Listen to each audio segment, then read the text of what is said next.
Hello and welcome to the very first live episode of Let's Talk Rangers. Thank you to everyone who's tuning in so far. I'm Kyle McLean, and as always, I'm joined by fellow co-host Ross Chalmers. Firstly, Ross, it would be rude not for me not to ask you how you're getting on and how your New Year's Eve celebrations went. Yeah, I'm very good, mate. I'm like everyone else at the moment. I'm absolutely slapped bang with the cold, as I'm pretty sure everyone is at this point, or some sort of flu going around. So yeah, not great. But yeah, New Year was fantastic. Really enjoyed it. And now I'm just looking forward to getting back into the football again and this big game tomorrow. Yeah, that's it exactly. It's going to be a rip-roaring game. But before we go and get into that, Ross, I just want to have a wee brief discussion perhaps about the St Mirren game at Ibrox. I think there was a couple of things that maybe took us a bit by surprise at how well Rangers played relatively and for 75 minutes. Something I never thought I'd be saying on a Let's Talk Rangers podcast is that Chermiti actually played pretty well. I would say for the 75 minutes. The fact that it was having a blinder, to be honest with you. I think I turned round to you after the first 5-10 minutes of that game and was saying I could not believe how well we were playing. The tactics were spot on, and given how critical people were, especially in the lineup before the game even kicked off, we get two really, really good goals, both heavily influenced by the set piece coach, that we were again laughing quite a lot, because every single time Rangers have any sort of cross into the box, any corner, any free kick, Scott Fry is on the edge of the technical area shouting. Last 15 minutes, a bit uncomfortable. A huge penalty save from Jack Butland. I think that's 7 saves in his last 8, which is an unbelievable record. But yeah, overall, it was 2 big goals from Asgard and Fernandez and a big result at home. Yeah, absolutely. I think that was the best we've played under Danny Rule so far, to be honest with you, especially in that first half. I thought we moved the ball a lot better than previous games at Ibrox.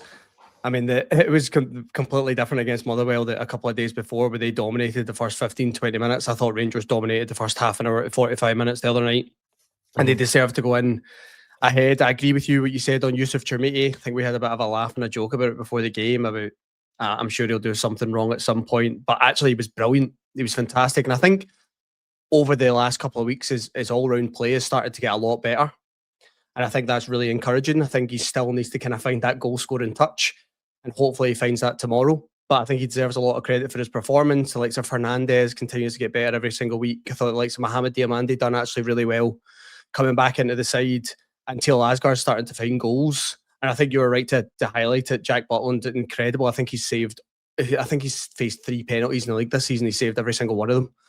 So he's having a really good season, and he spoke about that in his press conference after the game the other night. It was a really difficult moment for him at Tynecastle, but he's recovered really well. So yeah, I think there's lots of positives we can take from the last week of football. I think going into those 2 games at Ibrox against Motherwell and St Mirren, you really just had to get 6 points out of those games, because we know what we're facing in this Old Firm fixture, and then Aberdeen back to back. So coming through those 2 games against 2 really tricky opponents at the moment, both St Mirren and Motherwell, and having a really good season. So I think we've done what we had to do. We ground out the results. I think we're starting to look a little bit better going forward. Obviously, the defensive record's really good, which we spoke about in the podcast a few times now. So yeah, really encouraging. I think it puts us in a really good place and gives us a good platform going into this game tomorrow, and hopefully we can take advantage of that. Yeah, given the type of football that those 2 teams have played, the fact that one's won a cup, Motherwell, everybody's repeatedly saying they are the best team in Scotland in terms of the football they're playing at the minute. Yeah, crazy even suggesting this as a Rangers supporter, but very, very glad to get maximum points out of what are 2 very, very tricky ties. And looking at just further sort of feeds into that. Every time we see Rangers taking the field under Danny Rule, you can see a bit of an improvement, and we'll come on to it. Hopefully we see an even bigger improvement in the next game, Ross. But look, just to go and put tomorrow's Old Firm at Parkhead into a bit of context, every time I look at the league table, it blows my mind. That we're still thereabouts, given how awful Rangers were at the start of the season, but Hearts sitting top of the table, rightly so, on 41 points. Celtic, they're sitting second on 38, and Rangers sitting third on 35 points. This is the thing, it's mad when you look at it. With all those three teams are now on the same amount of games. Rangers, remarkably, have only lost 2 games in there. Where they've suffered is the draws in terms of 8. Celtic, they've drawn twice, but they've lost 5 games so far this season, which again is a bit of unprecedented. Again, don't like talking about the opposition too much, but they've lost 5 of their last 7 games, Ross. Is now, firstly, given Rangers' sort of early season struggles, is it kind of remarkable that we are here and about it? And is this arguably the best time ever to be playing Celtic given the circumstances? It's definitely remarkable. I think when Danny Röhl came in, I don't think anyone imagined that Rangers would be back in any sort of even a conversation about a title race. I know everyone has their own opinion on whether this squad is good enough to go and win the title, and that's absolutely fair. But even being in amongst the conversation, I don't think anyone was expecting that. I think it highlights how well that Danny Röhl's done when he came in. I think that's 11 games. He's taken 26 points, I believe. And I think Hearts have taken 19 and Celtic have taken 21. So again, it gives you a really good bit of context there and how well we've been doing under Danny Röhl. And I think he deserves a lot of credit for that. I think there's a tendency sometimes to maybe look at the other teams in this league and say, well, they've had a bit of a drop-off. But how many times have we seen Rangers sides over the years not take advantage of poor results for other sides in this league? So I think he deserves credit for that. He's obviously it's a bit of a bumpy road at times. There's been some lows. That defeat at Tynecastle was a sore one, but overall his record's really good. In terms of this game tomorrow, I mean, Celtic are in turmoil at the moment, let's be honest. And I'm the same as you. I sometimes feel a little bit, I'm hesitant sometimes to speak about Celtic because most of the time you'll say something that'll come back and hit you in the face. But really, 5 defeats in there and Wilfred Nancy's first 7 games, really struggling. I think there's a clear lack of structure in their side. I think their players aren't really sure what they're supposed to be doing. And it's difficult not to compare that with what we had at the beginning of the season with Russell Martin. I think they're going through that period right now. So it's probably the best chance we've had in a long time of going to Celtic Park and winning comfortably, right? Or getting a really good result out of it. I think you look through their side, there's not as much threat as you would expect from a Celtic side in recent years. And defensively, they're all over the place. So look, this is a really good chance for us. What I will say is, if this Rangers team don't show up like they have in the past at Parkhead, we will get beat. Like you've got to show up for these games regardless of whether Celtic are in a poor run of form or not. You've got to give absolutely everything. And I think Danny Röhl was really good about that in his press conference today, and he highlighted that, Rangers are hunting Celtic and Hearts at the moment, and that's what they're going to do tomorrow. They're going to go and hunt Celtic. And I think that's exactly what we need to do. We need to be front foot. We need to be aggressive because the game is there to be won. It's there for us tomorrow. So, yeah, I think everyone is quietly optimistic going into this game. I think we all realise that it's a tough place to go regardless of the circumstances around the two teams. But, yeah, I think we certainly have a really good chance of getting a result tomorrow. And some of the things we'll speak about in this podcast will maybe highlight that. So, yeah, quietly optimistic is the best way to put it, Kel. Yeah, very well said. They're quite optimistic. Like, you know what these games are like. Anything can happen in them because it's always a bit blood and thunder. But look, Gibson here with a wee comment. He says, need to see Rangers step up in a derby that matters. Last meaningful win versus them was the cup final, the semi-final, in 2022. Ross, how important is it that Rangers actually take one of these chances to ramp a bit of pressure up on Celtic? Because I feel, especially with this squad, the opportunities they've had to do it this season, I mean, and even before, they've just not done it. How important is it they do it tomorrow as well? Yeah, and I think that's maybe something that's been held against Danny Röhl at the moment, that maybe hasn't came out of a big game with a result. So I think this one's really important for him personally, that to kind of show that he can set up his side to get a result in a big game like this. But yeah, like I said before, that these are the opportunities you're looking for. And if you had offered this to most of that Rangers squad and most of the supporters, a couple of months ago when Danny Röhl came in, that you could go to Parkhead and go level on points with Celtic, just over the halfway point of the season, everyone would have grabbed it with both hands. So I think the squad have to use that and take that opportunity. And I hope they're sitting there tonight relishing this, because I think if you go there tomorrow, you make it difficult for Celtic in the first 15, 20 minutes and you compete with them really high up the park. You know what's going to happen. It's similar at Ibrox sometimes. The crowd are going to get on their back and they're going to make it difficult for them. And I think as a Rangers squad, you've got to relish that. You've got to go there and make it difficult and compete, push them high, play in the front foot. And I think what gives you confidence is you know that the way they're playing at the moment defensively, you're going to get chances. They are going to come tomorrow. It's whether we take them or not. And I think that's probably the most disappointing thing for me looking at Parkhead, or maybe over the last 3 or 4 years, is there's been games in there where I really think that Rangers have had the chances and have not taken them. You go back to that one at the end of last season with Egan, man, which was unbelievable. But we've had a couple of sore results there. So I'm hoping that this squad go into it, like I said before, relish the challenge and realise that they've done really well to get themselves back into this position. So take advantage of it. You know, you win this game, you're right back in with a shout at this title, and then January gives you a real opportunity to go and strengthen and give yourself a chance. I think that's the way they've got to look at it, and I hope that's the way they play tomorrow. They realise that this is a huge opportunity for them. Yeah, that's the way they've got to look at it. It's something we've not seen from them in the past, is just grasping these opportunities, and there's never been a better time to do it than tomorrow. But listen, Ross, let's get into it and maybe how we think Rangers will go about what we think they'll do tomorrow in terms of going up against Celtic away to Parkhead. So the first question I've got for you, it's a relatively straightforward one. I don't know if you'd asked me this before Tuesday, I think I would have just given you an answer pretty quickly. But given how we played on Tuesday night, who do Rangers go with up top?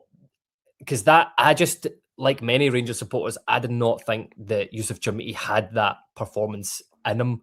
He was very, very good at linking up the play. I know he didn't score, but I mean, even the cross that he had in for Fernandez's goal, I mean, it was such a good cross. It was just a whole aspect of his game that I think 50,000 people hadn't seen before at Ibrox, or actually hadn't expected or believed that he had it in him to do that. Then on the other hand, you've got Bojan Miovski, who's only really turned up against Kilmarnock, scored those 2 goals in that game, but it's just not really done it. Both strikers have had 1 or 2 good games for Rangers. Who do we play tomorrow at Parkhead? It's a relatively easy one for me, to be honest with you, Kel. I think the way I look at this is if I was Liam Scales and I was Austin Trusty, who would I not want to play against tomorrow out of the 3 strikers that we've had? And I think Yusuf Chamiti is the answer. I think they would look at him and think that's going to be a difficult game because, look, as much as we've said at times that he's maybe not put things all together at points and he's looked a wee bit, clumsy at points, he is very physical. Like, he can hold off defenders quite well. He does have a bit of turn, he has a turn of pace as well, so he can run in behind.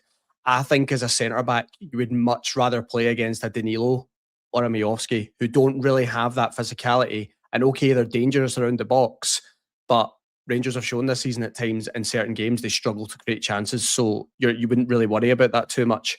I think Chamiti is the obvious answer for me. I think he's found a bit of form in the last couple of weeks.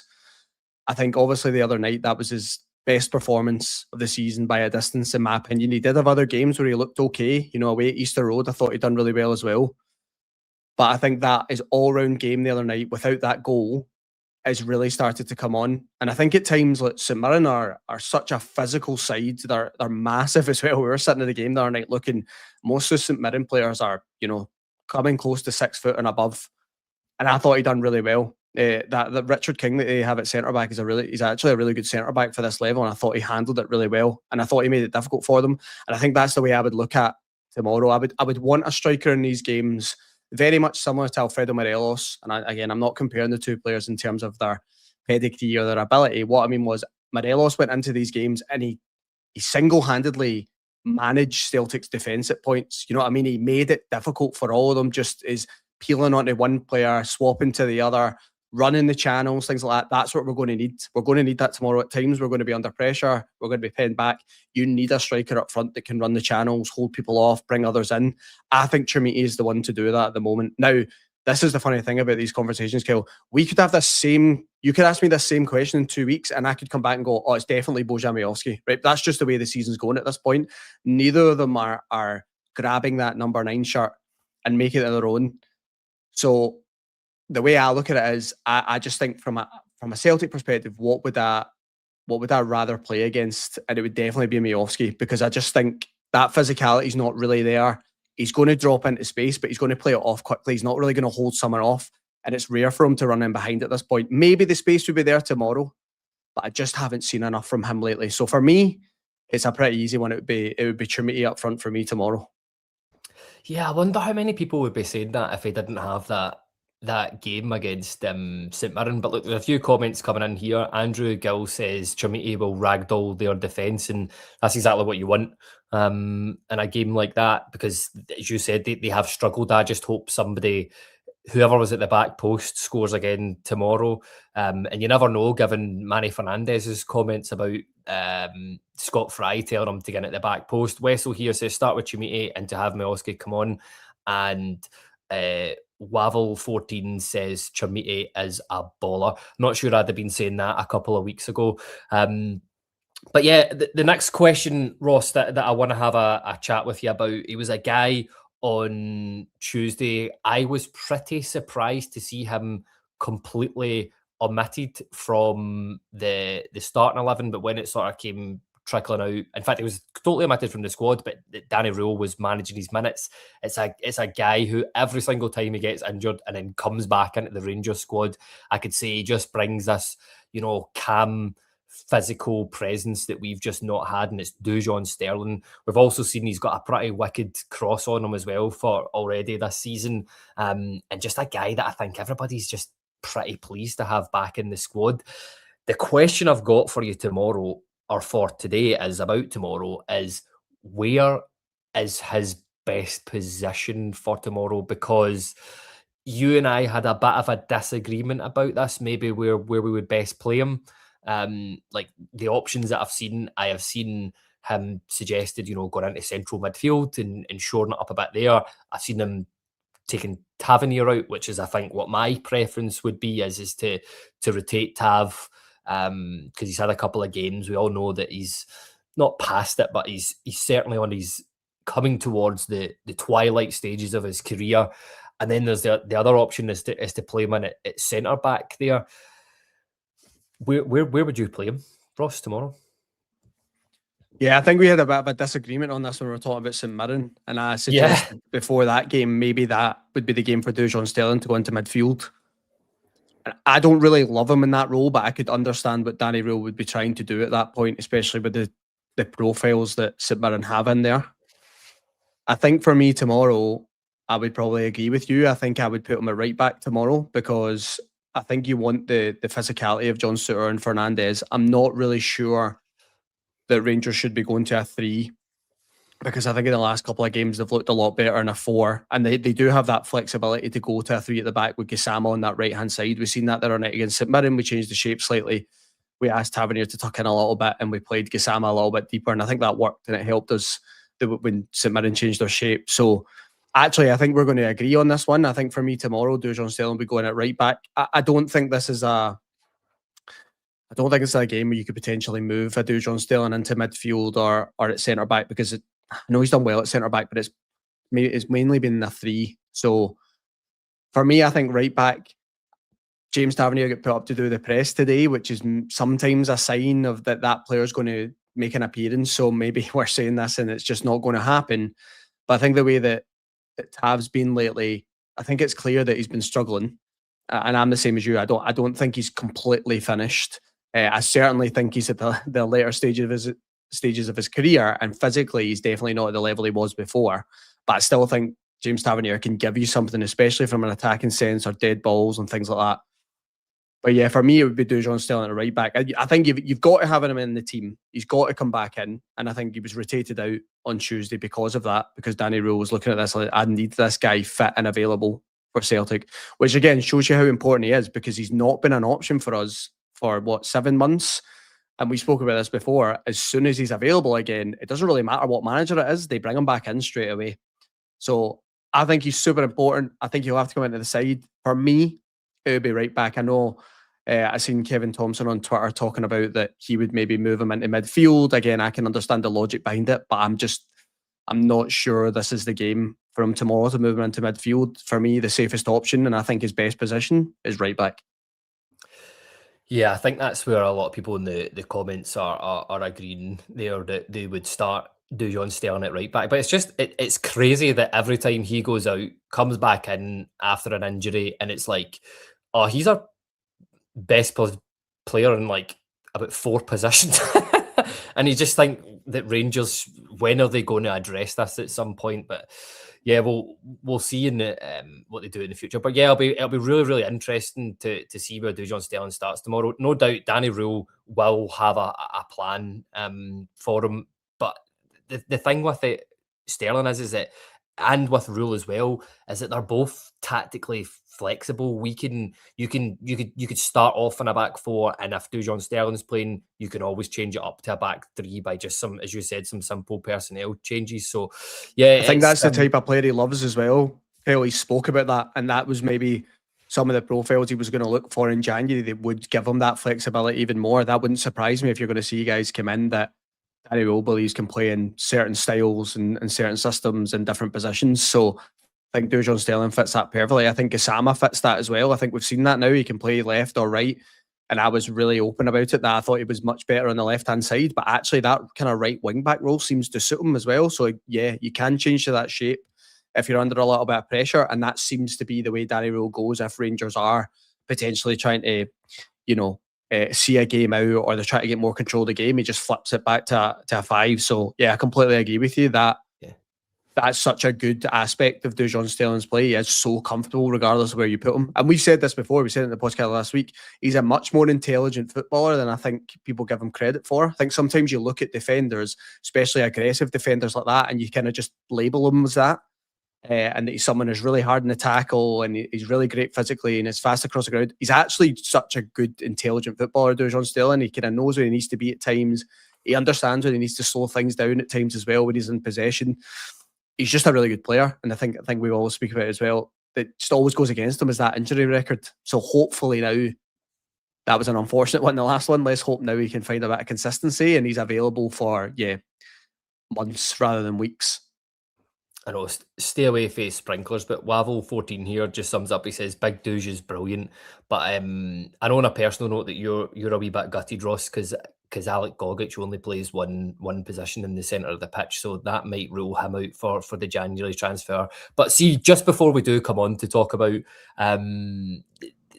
potential targets, because I think we all got a bit excited today when sort of Rule was talking about it, saying that he wasn't expecting anybody in for the Old Firm. So I mean, I'll be stunned if there's anybody registered for tomorrow, but you never know. But before we go on to that, how can Rangers exploit Celtic's defensive openness? Because like I said, I don't claim to go out and watch an awful lot of Celtic. I watch Sports Scene sometimes, seen some of the highlights, saw that Motherwell game, and especially since their new manager has come in, they just seem very, very, very open at the back. To me, that just, I feel like I say this every time Rangers play Celtic.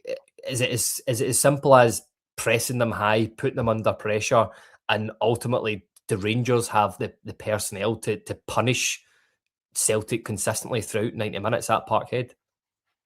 Well, we'll have to see tomorrow whether we've got the answer to that.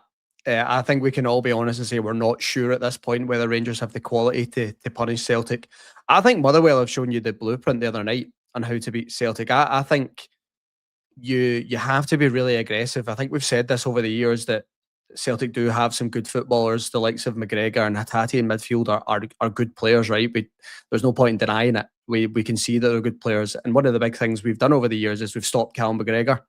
It's a big way of how Celtic play. And if you take him out of the game, they struggle. So again, I think that will be part of the plan tomorrow. How Danny Rule's going to do that, I'm not sure. Overall, I think what you've seen under a Brendan Rodgers Celtic was they always pressed high. I mean, every single interview you listen to about Brendan Rodgers, he spoke about counter pressing. Oh, the counter press was off today and things like that. He always referenced it. And actually, that's one of the things under Wilfred Nancy they haven't really got right so far. So there is going to be the ability to play through and punish them. And then if you put that back line under pressure, we've seen it in fixtures that we've played against them several times now. They aren't great defensively, and especially ball distribution from their centre backs. They're not great. Both Trusty and Scales you can get at, that they are going to give the ball away. And we've actually seen it several times over the last few years. Rangers deliberately leave Liam Scales on the ball because they know that he's going to give it away. So I think you want to put them under as much pressure as possible. I know that's naturally in these games, you usually see the home side of the ones that put the away side under pressure and things like that. But I think tomorrow you're going to want to see that aggression from the start, because I was speaking about this earlier with one of my friends. The big thing that I think Celtic have had in recent years with us is they've always kind of had that clinical striker that could bury chances. They don't have that now. They've lost that. And that's one of the big complaints of their supporters. They don't have a likes of a Kyogo or an Edward or a Dembele in these games that's going to see them through if they create chances. So I think Rangers can take encouragement in that we can go and play and we're both going to create chances, and maybe we would argue we've got more quality in the final third now to take that, which again sounds a ridiculous thing to say considering where our season's been at points. But I think it's the truth. And I think both supporters go into this, maybe a little bit concerned defensively, but I think we believe that there's going to be chances in the game. So yeah, I think definitely being aggressive from the start. Another big thing I think that's going to come tomorrow, and I think you messaged me about it earlier, and John Walker made a really good post on Twitter about it, was set pieces. I think that's going to be a really pivotal part of the game tomorrow, something that we have seen Scott Fry come in and he's made a big difference for us. And I think you can see from John's analysis that Celtic have struggled in that area. And in these type of games, where it is going to be close and it's tight, set pieces are huge. They're massive. In modern football now, set pieces are a huge part of the game. Go back 10 years ago and it was only sides at the bottom of the league that would take advantage of set pieces. You now see all the best sides taking advantage of it because everyone's so tactically disciplined and understand their roles. So yeah, I think that's going to be massive for us tomorrow. Like Andrew Gill says there, I completely agree. I think that's going to be a big part of the game. And it's weird to say, Gill, because we've sat in Ibrox before several times, and when Rangers get a set piece, you're like, no, this ball will just turn over. There's no point even paying attention to this. I think you're going to go into that game tomorrow and you're going to be really excited every time Rangers get a set piece in their half or they get a corner. You're going to feel that we've got a great chance. And actually, I think Celtic will feel the same way. I think they'll look at us from a physical profile standpoint, the likes of John Souttar and Manny Fernandez, and that height in the side, and they'll think, we're going to struggle to stop them. Like if they get first contact here, we're going to struggle to stop this. And I think that's massive for us because I don't think we've had that over the years. So it's going to be an interesting dynamic tomorrow. Yeah, the set play stuff, absolutely. It fascinates me because I just having a guy coming in that just specialises in something. Like I'll say that I think a lot of us find a bit mundane. Rules talked about Scott Fry and his passion for it, and as I was joking about it before, but it is nice to see him on the edge of the technical area. It's nice to hear so many players, like that's a couple of players now talking about. See, after the St Mirren game, when Manny Fernandez talked about dropping in at the back post after second phases, I was like, oh, it's so simple, isn't it? But it makes perfect sense, and hopefully that's an area that we will go. Something we've neglected for a long time, isn't it? It's something we've not looked at. I think as a support, we've always felt that set pieces are something we've not taken seriously, and they're, you have to give credit to the club on that because they've sat down, they've looked at the start of this season and they've felt there's some way that we can really help. Danny Rule is bringing in a set piece coach who has no connection to him personally, but can come in and add to his staff and make a big difference. I'm not a big fan of them standing on the touchline personally. I think you've seen the likes of, is it Nicholas Jover at Arsenal does the same, Austin McPhee at Aston Villa. I'm not a big fan of this, to be honest with you. I think you've done your job sitting the bench, but I understand that, yeah, it's a big part of the game now. They want to see how things are working out. And you're right, the second phases of all the set pieces are crucial now. It's massive because if the opposition don't react properly, you've got a great chance. And I think we've seen that with Rangers, and we've seen it the other night with our Chimiti cross to the back post. Fernandez is there, St Mirren have switched off, and you grab a goal. Look, the Scott Fry can see if we get a trophy out of a set piece. Scott Fry can put a full kit on and go up and collect the trophy, as far as I'm concerned, man, if that's the case. But I'll back. no, but it's just nice to see that there's an area that a lot of fans can go, here, why are we not doing something about that? Rules come in, and within 4 weeks, 5 weeks of being here, went, that's probably something that we should address, and it is already paying off. Now, I think we scored 3 goals maybe from set pieces since Scott Fry's come in, but I'm looking at I can't remember, was it Manny Fernandez that scored off the Dujon Sterling cross? His positioning was much better for that. The Chermiti cross that came in against St Mirren, his positioning was much better for that as well. So yeah, it's a huge aspect of the game now, and I'm glad that we are finally doing something about it and seeing it pay off in practice as well. But listen, this is the part of the podcast where we'll kind of move on to here. There was a wee question, if I can just get it. Harvey Rowland put this, he said, is there any truth in the Elliot Watt rumours? Now, we're not going to say there's truth in Elliot Watt coming to Rangers or not, but what we do want to talk about is he a player that would fit in at Rangers? It's going to be fascinating to see what he does. Look, Ross, Elliot Watt is a guy, everybody has been saying about Motherwell, how well they've been playing this season. They are playing the best football in the league. Everything seems to be going through Elliot Watt at the minute. We all saw his highlights from his previous game, and he was really, really good in that game as well. Is this the type of profile that Rangers should be going for? Can you see this one potentially happening, Ross? Yeah, I'm not sure. This is one I think we spoke about it earlier. Actually, I seen Adam Thornton's tweet, and he was talking about Elliot Watt, and he said he was like a bit of a unicorn, which I found quite funny. In terms of his numbers are quite strange. That, you know, he's got such good passing numbers, but in terms of interceptions and tackles and things, he's really good as well. And I think when we sat at Ibrox last week and we watched him, we were both really impressed with him. We thought he'd done well in the game. Thought he had a couple of great passes in behind when we were vulnerable, and Motherwell unfortunately didn't take any advantage of it. Well, from their perspective, didn't take any advantage of it. I'll be honest with you, I haven't watched him enough to really give a definitive opinion. I can do what everyone else does, and I can watch the highlights, and I can watch, and, you know, I can look at some of the data attributed to him, and he does have really good data for this season. I haven't watched it enough to really give a clear opinion that I think he would make a big difference in this Rangers side. I do think it comes back to something that we spoke about before, that we have neglected the domestic market.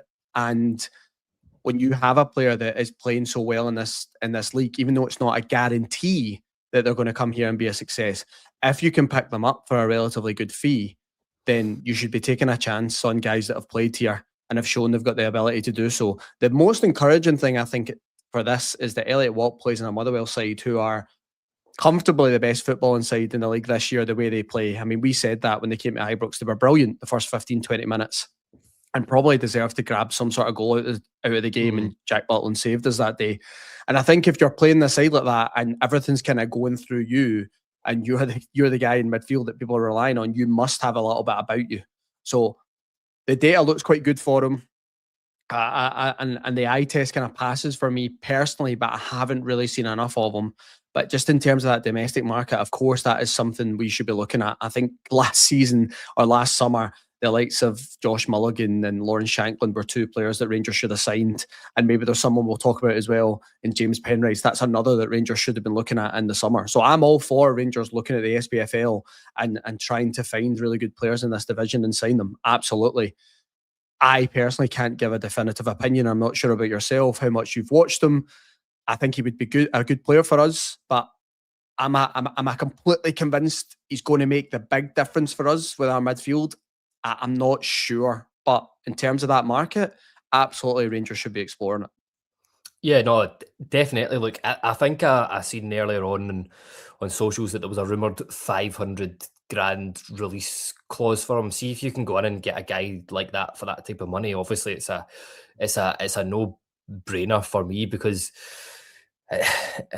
something that I think that Rangers forget a lot of the time is, see if you go out and buy a player, it means he can't play against you. So I mean, look at all We used like to always Bayern do that, Munich. didn't we? We used to Yeah, always do that. I always think of Nacho Novo. He's always the one I think of when it comes to that.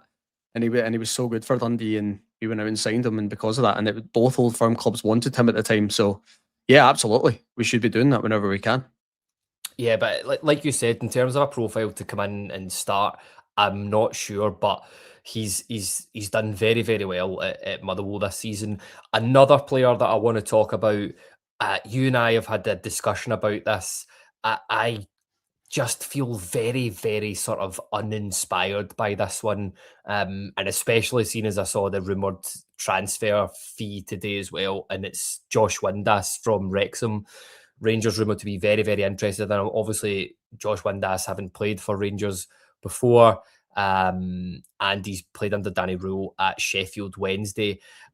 A very different player to what Rangers had the first time, but it's just a bit uninspiring. I'd be an absolute hypocrite, Ross, if I wasn't on here and I wasn't talking about like, because I've said like we can't go down to England and just sign lower league guys again that don't really understand what it takes to play. I mean, he might be different in the fact that he's played for Rangers before, but this one to me is just a bit uninspiring, and Wrexham seem very unwilling to let him go.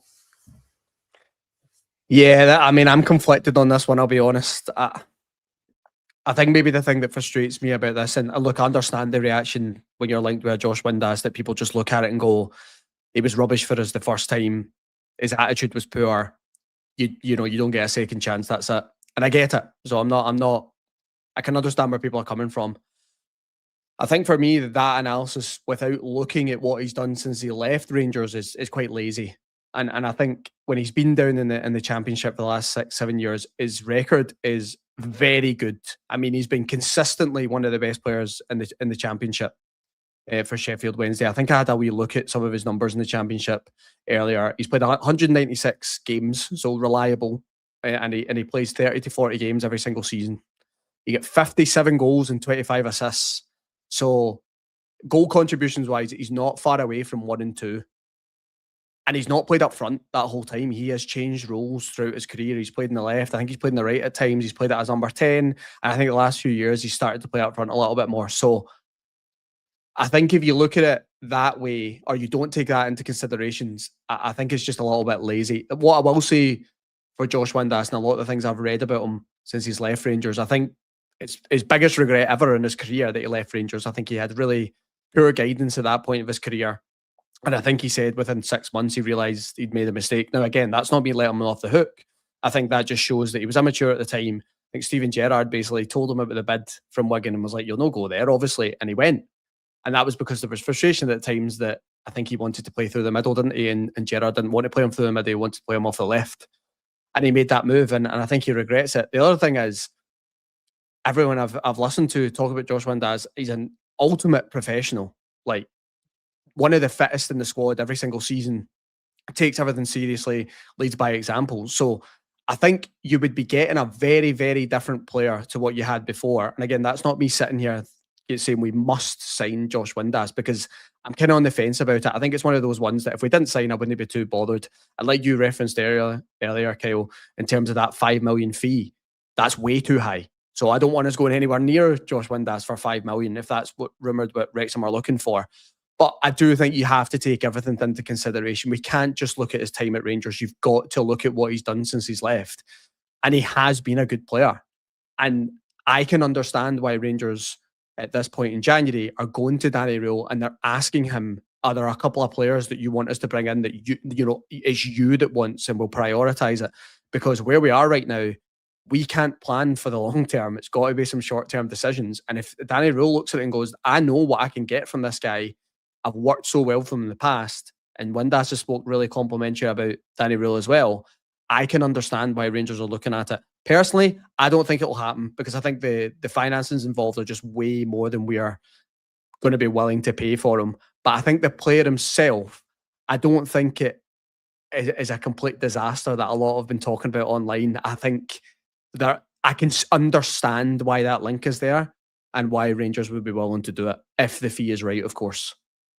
Yeah, I agree. It's not a total disaster. It's just Rule's been very clever in terms of getting the fans on side and getting the board on side and sort of bringing everybody together. But I just think if that was the first signing that we got off, it would just be a bit, like, do you know what I mean? I would just like, listen, it's never going to happen. But you see that Union Saint-Gilloise have just signed a German striker for like the fourth division or something like that. That's what you want Rangers to do. But yeah, it's just if see if his name was different, it might be different. But it's just he has the right profile. He would be an upgrade, I think, in a lot of players that we already have in the squad. But yeah, it's just a bit uninspiring for me at all. Listen, the next player that I want to come on to talk about here, a guy also who has got domestic experience in Scotland. I was a guy I definitely wished that Rangers had gone for in the summer. As an aside, somebody that I bought immediately when I started my new playthrough on Football Manager, as you as you've heard many a time this season, and it is James Penrice. Obviously, he's over in Greece at the minute playing his trade for AEK Athens, who are top of the league. I think the big sort of criticism with this one, Ross, is that people were saying maybe he hasn't featured as much, hasn't played a lot of football over there. But having a look at his stats, he's played left. He's played about 12 games so far this season for AEK Athens. But yeah, good the fact that he's got a bit of domestic familiarity, and Rangers have been crying out for a left back for most of the season because it's just not fair to rely on 18-year-old Magoma, is it? No, absolutely not. And I think that's the thing that will be labelled against the club for a long time, that to leave yourself with one left back in the squad, and a left back that was 19, I think, at the time we signed him, maybe be 20 now, Jayden Magoma, but he was a young player with not a lot of experience, and we were expecting him to be the left back for at least till January is just, yeah, delusional, to be honest with you. So yeah, I really like this one. I think this was James Penrice was definitely someone I thought Rangers should have targeted in the summer. I think the fee at the time was rumoured to be about 1.5 million that AEK Athens were paying Hearts, and I thought at the time that's a steal for what you're getting. I mean, at that point, he had just come off a season where he was Hearts' Player of the Year, right? And that was his first season. He is a little bit different to Jayden Magoma. He's maybe not that wing back that's going to fly up and down, but in terms of his tackling numbers, his crossing numbers, really good. Interceptions good, rarely gets dribbled past. So maybe he's a bit of a different profile to Jayden Magoma, which I don't think is a bad thing. I think you can then look at that and go, horses for courses, right? You can look at what left back is going to be best suited for this game. And again, the big thing that we spoke about is what we think this Rangers squad needs is we need experienced players, which he is at this point. He's 27 and he has Scottish football experience. He understands what's required in this league, and he's done it for Hearts. He's done it very well for Hearts. So this is definitely one that I have frustration about, because I think it's a deal that we should have looked at in the summer. And there's probably no doubt. I think I've seen Ewan Cameron on Twitter actually confirming this, that Rangers and Celtic were both looking at him over the last couple of years and they didn't make that move. So he's maybe been on lists, but Rangers just haven't felt it's the right time. So again, that's the frustrating thing. I think someone said it in the comments earlier about Josh Windass as well. He was available in the summer and there were links in the summer. So that, that's the time to do it. So there is frustration there. But if he is open to that sort of move, I think that would be a great signing for us. I think someone's come in, he comes in with that bit of experience in the league, and it's competition for Jayden Magoma at left back, and I think you need that. Any successful side needs competition in all areas. So yeah, this is one I'd be really on board with, Kyle, to be honest with you. Do you think it's a loan or a permanent transfer? I can't see Rangers taking him on loan. I think it would have to be a loan with an option, right, or a loan with an obligation at.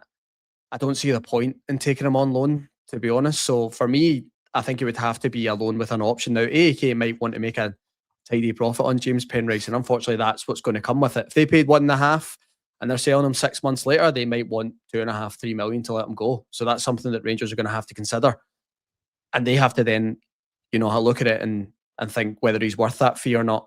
But I think just the player himself and the profile, I think he would be a really good signing for us. Yeah, likewise. You can sort of branch that off with the Shankland one and say this: if the fee is reasonable, it's an absolute no-brainer for me, because we need covering it left back. We can't just clone Dujon Sterling 10 times and just put him in all the positions. But listen, thank you, because I think that just about wraps it up for this episode of Let's Talk Rangers. So I just want to say thank you to everyone who's tuned in live and is listening to us back. This is a community and it only really works with you guys. So get involved in the comments. Let us know your thoughts. Let us know if you've got anything to say about anything we've had to say today. Let us know how you think the game's going to go tomorrow. If you've enjoyed the show, please give us a wee like, subscribe, turn on those notifications and share it with any fellow Rangers fans that you think would like it as well. We are live, or not live, but we put a show out every Monday at 5 o'clock. We're planning on doing some more live stuff just when it suits as well, and when there's big talking points about Rangers. And you can also find us on all major audio platforms as well. So thanks again for the support, and we'll see you all next time. Take care.